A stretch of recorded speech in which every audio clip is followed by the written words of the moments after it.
काफी अच्छा कार्यक्रम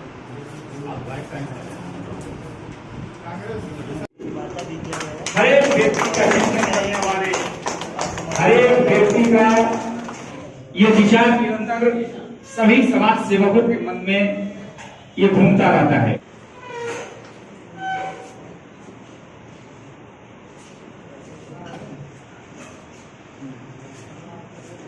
ठीक रहा ना। मैं एक वाकया हमारे मुखिया तलारी का सेवक कैसा हो,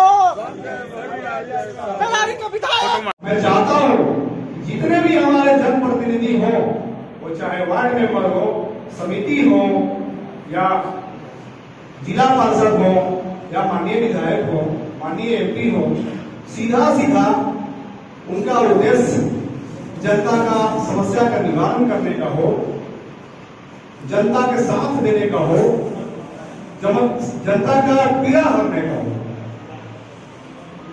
इसके सिवाय दूसरा लक्ष्य न हो। तलारी का जितने भी आज तक माननीय विधायक रहे हैं, आप लोग तो जानते ही, उसमें कितने स्थानीय रहे हैं, कितने बाहरी रहे हैं, और स्थानीय के रहने से क्या लाभ हुआ है और बाहरी के रहने से क्या लाभ हुआ है, ये सभी आप लोग जानते हो। तो हम जो आए हैं, हम यहाँ विधायक बनने नहीं आए हैं। आप लोगों को सब साथियों भाइयों को बता देते हैं, हमें विधायक बनने का कोई लक्ष्य नहीं है। कुछ भी ऐसा नहीं है कि विधायक बन के हम किस्मार खान बन जाएंगे, ऐसा कुछ भी नहीं। हम तो आए हैं उस मिट्टी का कर्ज अदा करने साथियों, मेरे भाइयों, मेरे नौजवान साथियों, जिस मिट्टी ने मुझे जन्म दिया, और उस मिट्टी के लोग जिनके सामने में पला बड़ा, जिनके गोद में मैंने खेलने का काम किया, आज वो पीड़ित हैं, आज वो लाचार हैं। हम पूछना चाहते हैं उन पूर्वगामियों से जो रौंदने का काम किए हैं तलारी विधानसभा के लोगों को, मैं उनसे पूछना चाहता हूं कि क्या अधिकार है आपको तलारी के लोगों का रौंद देने का? क्या तलारी विधानसभा के लोग आपको वोट नहीं करते हैं? मेहनत करके आपको अंगूठा से वोट नहीं देते हैं? सब वही करते हैं जो अन्य विधानसभा के लोग भी करते हैं। तो आज मुझे एहसास होता है कि तलारी पूरे बिहार में माननीय मुख्यमंत्री जो विश्वकर्मा स्वरूप हमारे माननीय मुख्यमंत्री नीतीश कुमार जी का जो आविष्कार हुआ, मैं समझता हूं विश्वकर्मा से कम उनका आविष्कार नहीं माना जाए इस बिहार के लिए। तो 13 करोड़ जनता की तस्वीर बदल दी है, तकदीर बदल दी। लेकिन हमारे तलारी विधानसभा का तकदीर और तस्वीर आज भी नहीं बदला है मेरे साथियों। मैं आज से जितना दिन पहले देखा था, आज भी वही स्थिति है। हमसे नहीं रहा जाता है। हम मित्र प्रति यही सोचते हैं कि हम अपने तलारी का कैसे विकास करें, कैसे आगे बढ़ाएं तलारी के लोगों को, कैसे उनका बेरोजगारी दूर करें, कैसे वो बीमार पड़ते हैं उनका कितना जल्दी हो सके हम इलाज करा दे, उनको ठीक करके भेज दे।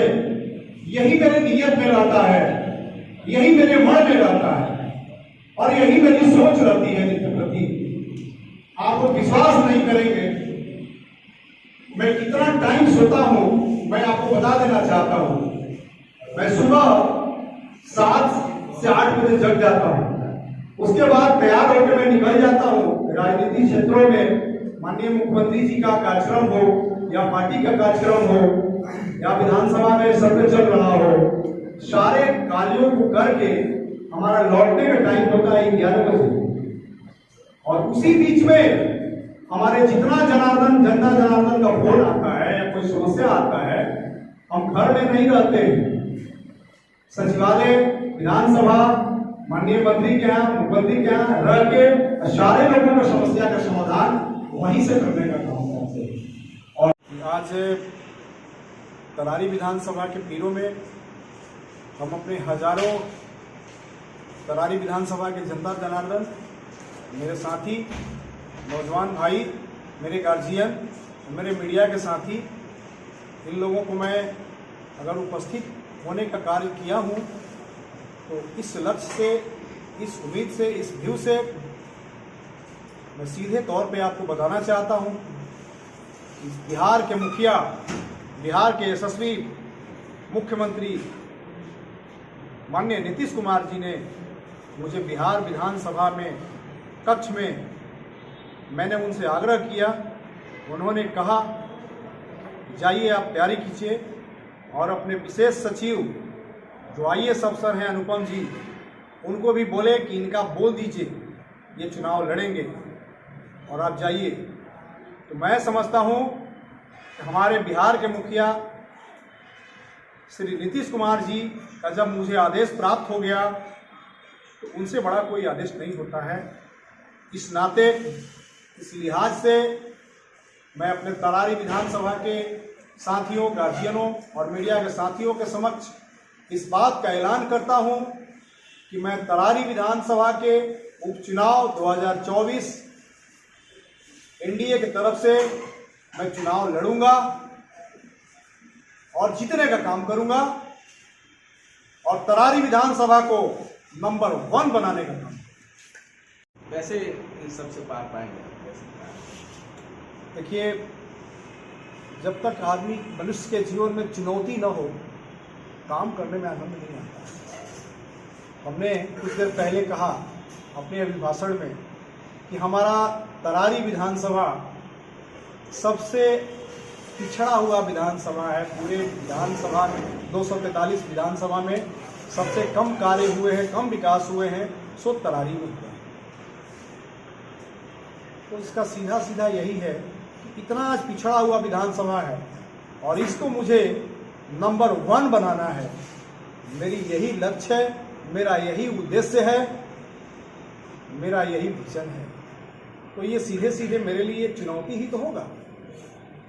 तो जो मैं उस चुनौती लेने के लिए तैयार हूं, तो क्या जनता जनार्दन का आशीर्वाद लेने के लिए मुझे चुनौती करना है, मुझे चुनौती लेना है? मैं ऐसा नहीं मानता। मैं अपने 10 वर्षों के राजनीति जीवन में मैंने कभी किसी को माले नहीं समझा, मैंने किसी को राजद नहीं समझा, मैंने किसी को भाजपा नहीं समझा, किसी को जेडीयू नहीं समझा। पार्टी विचारों का है। आज माननीय नीतीश कुमार जी का विचार मिलते हैं हमसे या हमारा उनसे मिलता है, उनके सिद्धांतों, उनके आदर्शों पे मैंने अपनी भारत सरकार की नौकरी छोड़ के आ जाने का काम किया। तो फिर कौन सा है? हमारे लिए कोई गैर नहीं है, हम सबको एक समान मानते हैं। हमारे पास अगर 12 बजे रात में किसी तरारी के जनता जनार्दन का फोन आता है तो मैं ये नहीं पूछता हूं कि आप किस पार्टी के हैं और किस जाति के हैं। तो फिर किस जाति की बात करें और किस पार्टी की करें? आखिर में तरारी की जनता को क्या करना है? हम तरारी के सभी पार्टी के लोगों को, जितनी भी विभिन्न पार्टियां हैं तरारी विधानसभा में, जितने उनके लोग हैं, हमारे लिए सब सम्मानित हैं, सब हमारे मालिक हैं, सब मेरे लिए भगवान हैं। और मैं सभी अपने भगवान से विनती करता हूं, आग्रह करता हूं, निवेदन करता हूं हाथ जोड़कर, ये देश का सैनिक जो अपना देश का सेवा करके और आपके सेवा में अपना तन मन धन से समर्पित भाव से, समर्पण भाव से अगर समर्पित होने का कार्य किया है, अगर सच्चा दिल से आपका मेहनत किया है, आपका कार्य किया है, आपका पीड़ा दूर किया है, आपकी समस्याओं को दूर करने का कार्य किया है, माननीय मुख्यमंत्री नीतीश कुमार जी का, सरकार का सभी योजनाओं का लोगों को बताने का कार्य किया है, उससे लाभान्वित कराने का कार्य किया है, तो मुझे आपका आशीर्वाद चाहिए।